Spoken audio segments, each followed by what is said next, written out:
Евангелие според Марко, 6 глава.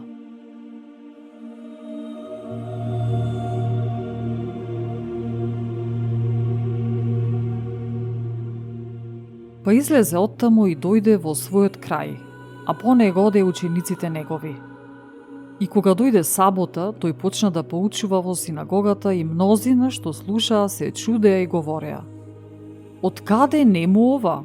И каква е ова мудрост што му е дадена та такви чуда стануваат преку неговите раце? Не е ли тој дрводелецот, синот на Марија, брат на Јаков, Јосија, Јуда и Симон? И не се ли овде меѓу нас сестрите негови? И се соблазнија заради него. А Исус им рече: Пророкот не е без чест, освен во својата земја, меѓу роднините и во својот дом. И не можеше тука да изврши никакво чудо, освен што излекува малку болни, полагајќи ги рацете врз нив. И се чудеше на нивното безверие, па одеше по околните села и поучуваше.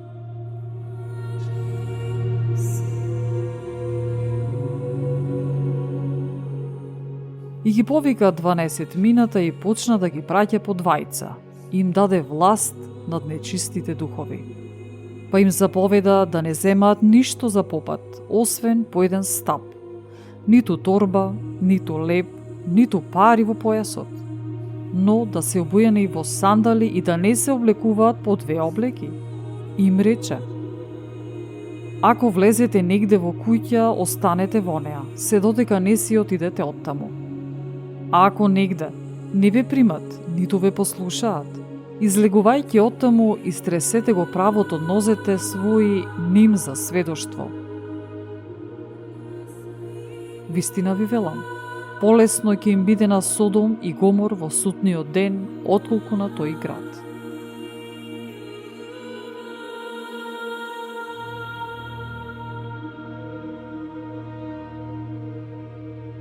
Тие појдоа и проповедаа покаяние.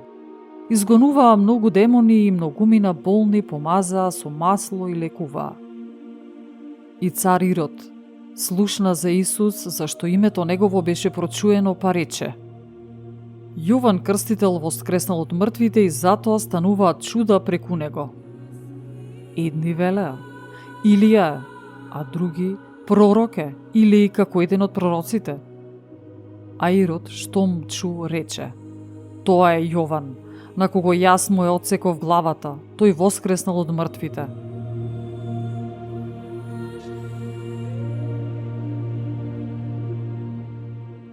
Бидејќи сам Ирод прати да го фатат Јован, го врза и го фрли в затвор, заради Иродијада, жената на брат му Филип, зашто се ожени со неа. Бидејќи Јован му велеше на Ирод: Не ти е дозволено да ја имаш жената на твојот брат. А Иродијада се озлоби против него и сакаше да го убие, но не можеше. Зашто Ирод се плашеше од Јован, знаејќи дека е тој човек праведен и свет, и го пазеше. Многу работи вршеше откако ќе го слушне, а со задоволство го слушаше.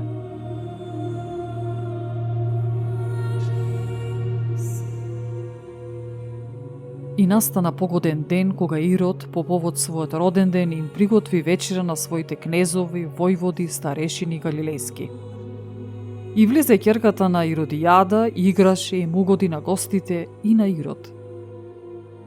Тогаш царот и рече на девојката: Барај од мене што сакаш и ќе ти дадам. И се заколна: Што и да побараш од мене, ќе ти дадам, дури и половината од моето царство. А таа излезе и ја праша мајка си: Што да побарам? Таа ја одговори: Главата на Јован Крстител. И таа веднаш излезе кај царот и побара, говорејќи: Сакам уште сега да ми ја дадеш на чинија главата на Јован Крстител. Царот се натажи, но заради ветувањето и гостите своји не сакаше да откаже. И веднаш, откако испрати джелат, царот нареди да ја донесат главата негова. А тој отиде, му ја отсече главата во затворот и ја донесе на чинија, па и ја предаде на девојката, а девојката ја даде на мајка си. Кога неговите ученици слушнаа, дојдоа и го положија во гроб.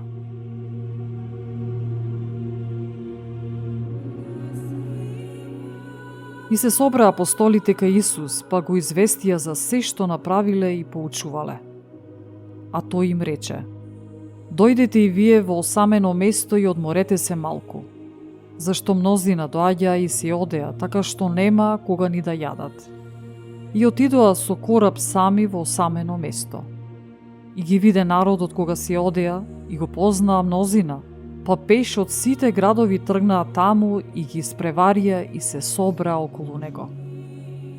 А Исус, кога излезе, виде многу народ и се смилува над нив, зашто беа како овци без пастир, и почна да ги поучува многу.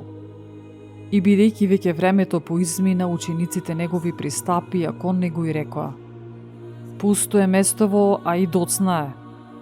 Распушти ги за да отидат по околните села и населби и да си купат леб, зашто нема што да јадат. Тој им одговори им рече: дајте им вие да јадат. А тие му рекоа: да појдеме и да купиме за 200 денари леб, па да им дадеме да јадат?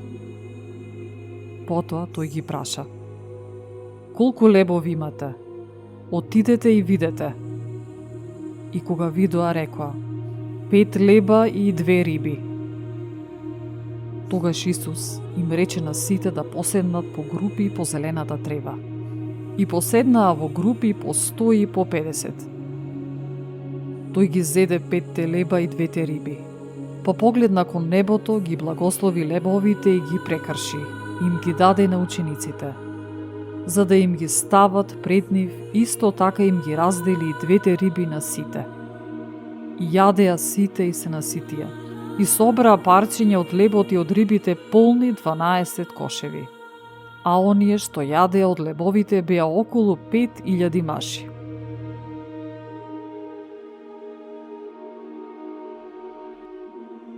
И веднаш ги натера учениците своји да влезат во кораб и да отидат порано од него на другата страна кон Вицајда.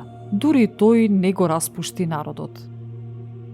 А тој, одделувајќи се од нив, отиде во гората за да се помоли.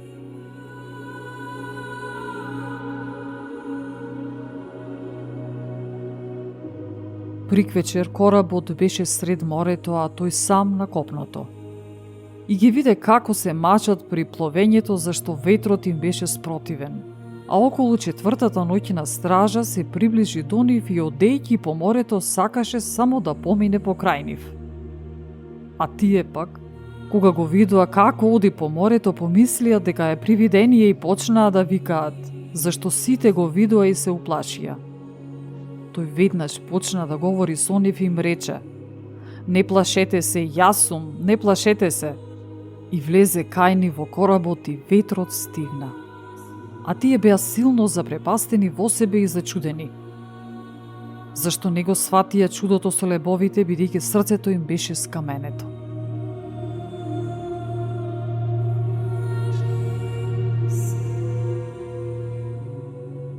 И кога премина, дојдоа во земјата Генисаретска и се задржаа таму. А што ми излего од коработ, веднаш го познаа. Брзо ја обиколија целата таа околија и почнаа со носилки да носат болни, каде што слушаа дека тој се наоѓа. И каде да влекуваше, во села, во градови или населби, на крстопатите полагаа болни и го молеа да се допрат барем до полата од облеката негова. И сите што се допираа до него, оздравуваа.